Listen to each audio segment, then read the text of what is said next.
చెప్పండి సార్. ఈ press meet పెట్టడానికి ముఖ్య ఉద్దేశ్యం ఏంది? అసలు మీ డిమాండ్స్ ఏంది? నమస్తే అండి. నేను Sridhar Dayal, supreme court of India అడ్వకేట్ని. మేము ఒక కంప్లైంట్ ఇవ్వడం జరిగిందండి. అటెంప్ట్ టు మర్డర్ జరిగింది మా వాచ్మెన్ మీద, నా మీద అని.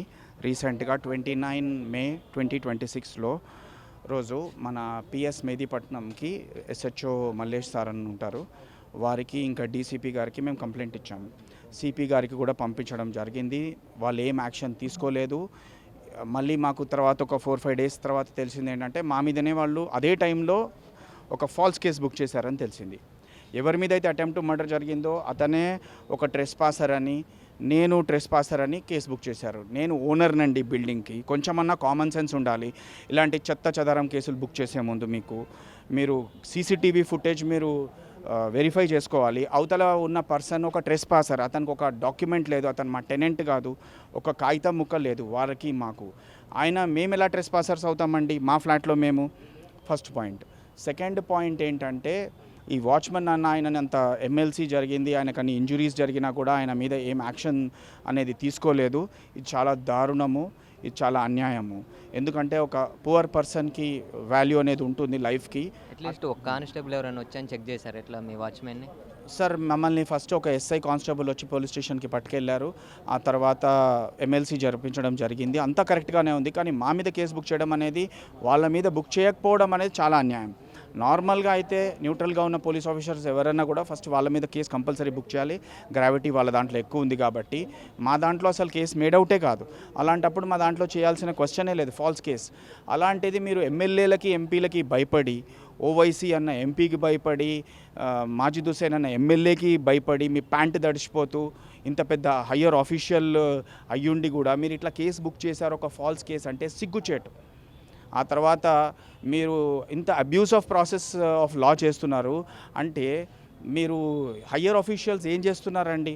మన డీసీపీ గారి దగ్గర టైం ఉండదు, సిపి గారు ఆయన జెన్యున్గానే బిజీ ఉంటున్నారు. సిపి గారు చాలా మీటింగ్స్ అవుతున్నాయి, బక్రీద్ టైం అవి ఇవి ఫెస్టివల్స్ వస్తున్నాయి, బందోబస్తు పెద్ద ఇష్యూస్ ఉంటాయి డెఫినెట్గా. కానీ ఇలాంటి డిలింక్వెంట్ క్రిమినల్ బెంట్ ఆఫ్ మైండ్ ఉన్న పోలీస్ ఆఫీసర్స్ మీద మీరు కంపల్సరీ యాక్షన్ తీసుకోవాలి. ఎందుకంటే లలితా కుమారి జడ్జ్మెంట్ అనేది వైలేట్ అయింది, కాగ్నిజబుల్ అఫెన్స్ మేడౌట్ అయింది. ఇమీడియట్గా అరెస్ట్ చేసి రిమాండ్ చేయాల్సింది పోయి ఆయన మీదనే మీరు కేసు పెట్టారంటే మీరు ఎంత దిగజారిపోయారో తెలుస్తోంది. అంటే అట్లా కేసు పెట్టడానికి ఆ పర్సన్ ఎమ్మెల్యేకి ఆర్ ఎంపీకి క్లోజా, ఫ్యామిలీ మెంబర్? ఆయననే ఓపెన్గా చెప్తున్నాడు, మా ఎమ్మెల్యే మనుషులు, ఎంపీ మనుషులు చాలా ప్రెషర్ వచ్చింది, మేము అందుకనే నీ మీద కేసు బుక్ చేశాము అని. అంటే నేను మీకు ఏమైనా తమాషా కనిపిస్తున్నానా? నేను మీ మీద మీ డిస్ప్రపోర్షనేట్, నేను ఓవైసీ గారి ఇంట్లో, ఎమ్మెల్యే మాజిద్ హుసేన్ గారి ఇంట్లో రాత్రిపూట వాళ్ళు లోపల ఏం మాట్లాడుకుంటున్నారా అన్నది నా దగ్గర మీకు ఇక్కడ చెప్పగలుగుతా. అంత ఇంటెలిజెన్స్ నా దగ్గర ఉంది. ఒక అడ్వకేట్గా, సుప్రీంకోర్టు అడ్వకేట్గా నేను మీకు ఈ యాంగిల్లో మీకు ఫొటోస్ చూపిస్తాను అంటేనే మీరు అర్థం చేసుకోవాలి. మీరు ఈ క్రిమినల్స్ అన్న వాళ్ళు ఇప్పుడు వాళ్ళ దగ్గర బ్రీఫింగ్ చేసి వాళ్ళతో ఫోన్లు చేయించుకున్న టైం ఫొటోస్ నేను మీకు చూపించానంటే నాకు ఎంత నెట్వర్క్ ఉందో వీళ్ళు అర్థం చేసుకోవాలి. దాడి చేసిన పర్సన్ ఎవరు? ఇతను మా దగ్గర ఉన్న ట్రెస్ పాసింగ్ టెనెంట్. వీళ్ళందరూ రౌడీస్. ఇతను రౌడీ షీటర్, ఆల్రెడీ మర్డరర్. కింద ఉన్న తను మర్డర్ కేసులు ఉన్నాయి ఇతని మీద. ఇతను కూడా మధ్యలో వచ్చిన గూండా. వీళ్ళందరూ number of goondas, laddu gang అని, ఆ తర్వాత ఖైసర్ అని, ఆ తర్వాత మళ్ళీ రియాజ్ అని, ఆ తర్వాత జంగ్లీ యూసుఫ్ అని. ఇతను కూడా జంగ్లీ యూసుఫ్ తమ్ముడు అని చెప్తుంటాడు. ఇతని పేరు మొహమ్మద్ జంగ్లీ అని కూడా చెప్పుకుంటూ ఉంటాడు. సో ఇలాంటిది ఇంటెలిజెన్స్ మన దగ్గర ఉంది. మీరు ఎక్కడ ఏం చేస్తున్నారా అన్న విషయం మన దగ్గర వచ్చింది అంటే మన దగ్గర అంత ఇంటెలిజెన్స్ ఉంటుంది. మీ అన్నీ కూడా నేను ఎక్స్పోజ్ చేశాను అనుకోండి, మీరు ఎక్కడ ఉంటారు? మీరు ఏమవుతారు? పోలీసు నుంచి మీకు సపోర్ట్ రానప్పుడు లీగల్గా కోర్టుకి, హైకోర్టుకి, సుప్రీంకోర్టుకి వెళ్ళొచ్చు కదా. మీ దగ్గర ఫుటేజ్ ఉంది డెఫినెట్గా వెళ్తున్నాం. ఎందుకంటే ఇప్పుడే కదా మనకి రీఓపెన్ అయింది హైకోర్టు అనేది. ఆల్రెడీ మనకి పోలీస్ ప్రొటెక్షన్కి రిట్ ఉంది, అది మనకి ప్రాసెస్ అవుతుంది అని అనుకుంటున్నాము. అదే కాకుండా మనకి రిలీఫ్ దొరుకుతుంది ఆనరబుల్ హైకోర్టులో. There is no problem. అట్లానే మనకి ఆల్రెడీ నాంపల్లి కోర్టు వారు డైరెక్షన్స్ పాస్ చేశారు, యాక్షన్ టేకన్ రిపోర్ట్ తీసుకురమ్మన్నారు. అందులో వాళ్ళు ఎఫ్ఐఆర్ బుక్ చేయాలి. నేను రిక్వెస్ట్ చేసేది ఏంటంటే హంబుల్గా honourable commissioner of Hyderabad police వారిని, Sir, see to it that a murder case, attempt to murder case will be booked against the culprits, irrespective of whatever it is. CCTV footage ఉంది. చాలా దారుణంగా ఒక మనిషిని కింద పడేసి ఇట్లా తొక్కితే మనిషి బతుకుతాడా సార్? ఒక చంపదెబ్బ కొడితేనే పడిపోయి చచ్చిపోతున్నారు మనుషులు ఈ రోజుల్లో. ఆ షాక్కి చచ్చిపోతారనమాట. ఒక చంప దెబ్బ కొడితే అంతెందుకు మీకు రీసెంట్గా ఒక మెహదీపట్నంలో ఒక ఫంక్షన్ హాల్లో ఒక ఏపీ హౌసింగ్ బోర్డు వాళ్ళు ఒక పొజిషన్ తీసుకోవడానికి వెళ్ళారు. ఒక గవర్నమెంట్ ఆఫీసర్ మీద వాళ్ళందరూ కలిసి ఎవరైతే ఉన్నారో ఆక్యుపెంట్స్ టెనెంట్స్ వాళ్ళందరూ కలిసి ఎగిరారు, ఆయన మీద ఎగిరారు. ఆ షాక్కి ఆయన పడి చచ్చిపోయాడు. ఆయన చనిపోయిన తర్వాత హాల్ సీజ్ చేయడం జరిగింది. ఇక్కడ మనిషి వాల్యుబుల్ లైఫ్ పోయింది కదా. ఒక అరుపులకే మనిషి చచ్చిపోయినప్పుడు మనిషిని తొక్కి చంపేయడం ఎంత దారుణం అండి. అంటే ఇప్పుడు అట్లా మీ వాచ్మెన్కి అవతల వాళ్ళకి ఏదైనా పాత గొడవలు ఉన్నాయి, మీకు వాళ్ళకి ఏదైనా పాత గొడవలు అసలు ఎందుకు దాడి చేశారు వాళ్ళు? సార్ ఇతను బేసిక్గా ఎప్పుడు కూడా 24/7 డ్రగ్స్ తీసుకుంటూ ఉంటాడు, మత్తులో ఉంటాడు, ఒక సైకో. ఇతన్ని ఏమన్నా క్వశ్చన్ చేస్తే లిఫ్ట్ రూమ్ అంతా కంట్రోల్ ప్యానెల్ పగలగొడతాడు, అద్దాలు పగలగొట్టేస్తాడు, అంతా సర్వనాశనం చేసేస్తాడు. అలాంటి పర్సన్ అనమాట. మనం ఇతన్ని ఏం అనలేం. అందుకని ఇంకా అయ్యా బాబు అని బ్రతిమలాడుకుని ఆయన ఏదో డబ్బులు అడిగాడు, ఆయన డబ్బులు ఇచ్చేసి కాలు మొక్కి అని పంపించేశాం. ఆయననే ఇదిగోండి సైన్ పెట్టాడు, నేను వెళ్ళిపోతున్నానని వెకేట్ చేసేసాడు, సైన్ పెట్టేశాడు, డబ్బులు తీసుకుని వెళ్ళిపోయాడు. వెళ్ళిపోయిన మనిషి వెళ్ళిపోవచ్చు కదా, మళ్ళీ ఎక్స్టార్షన్ చేయడానికి మళ్ళీ వచ్చాడు, మళ్ళీ తలుపులు పగలగొట్టాడు, మళ్ళీ 15 మందిని తీసుకొచ్చి తన్నాడు. మాకు వాళ్ళకి ఏముంటుంది సార్, మాకేం సంబంధమే లేదు. ఫస్ట్ టైం చూస్తున్నాం వీళ్ళందరినీ కూడా.